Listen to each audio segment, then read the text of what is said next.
Is this the end of traditional content creation? Here are 3 AI trends looming in 2025 and how we can survive.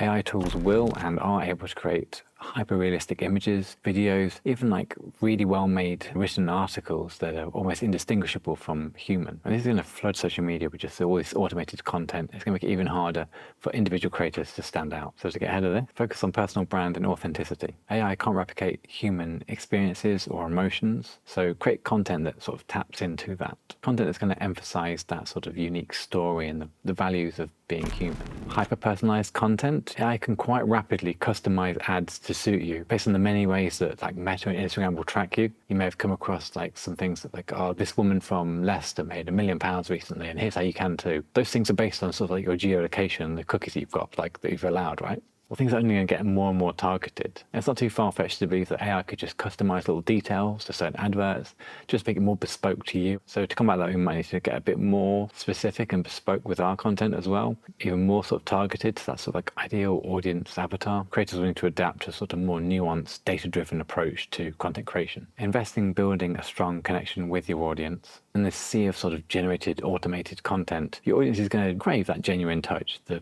sort of real, authentic, human connection. Algorithms will become even more strategic about which content they boost and what to boost. So they're only going to continue to evolve, driven further by AI and changing consumer behaviors. And that's going to make it harder to achieve like an organic reach if your content isn't like ultra targeted. This could lead to new platforms emerging, existing platforms consolidating, and potentially even like just traditional platforms sort of adapting to a sort of more AI-powered distribution model. So to get ahead of this, it's going to be important to understand your data and your audience's analytics. Use these insights to create unique, niche, high-value content that aligns with your viewers' interests. Experiment with different formats, hooks, themes, and see what resonates most. Becoming an expert in leveraging analytics is going to be something that's going to keep your content relevant. It's going to keep you heads above the competition. AI tools will make video and image editing faster and more accessible to everyone. That's going to be leveling the playing field. Simple edits that once gave creators an edge will become basic expectations, and the focus will shift to creative strategy. To get ahead of this, it's important to master some advanced editing techniques and develop like a signature style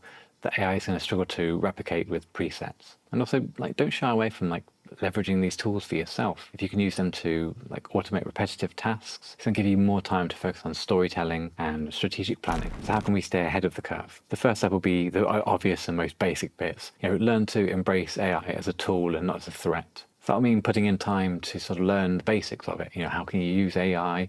What is machine learning? Learn how to prompt, how to get good at prompting, how to make it kind of do what you need it to do, which is going to mean a lot of experimentation. So just dive in, see what happens, try and make it work. AI at the moment is like quite a great collaborator as well. It's not too much of a threat right now, but I think this time next year we're going to be in a completely different situation. Until we get to that bit, just sort of learn to work with it. Secondly, we could want to focus more on our sort of like human qualities. Cultivate a strong personal brand and develop your unique perspectives that are going to like set you apart. Learn how to like foster a really genuine connection with your audience. Authentic engagement, being real, being available, talk to people in the comments. And if you're not getting comments yet, be sure to be asking questions in your content. Continuously push the boundaries of creativity and explore like new formats, new ways to get your message out there. Adapt to the evolving landscape. Stay updated on the latest industry trends. You can follow creators like me, great creators like Will Francis, Brand Nat, is it Nomada Toast? Kyle Barmer, Callaway. I'm sure I've missed a bunch of creators, so who would you recommend? Be flexible and resilient just by being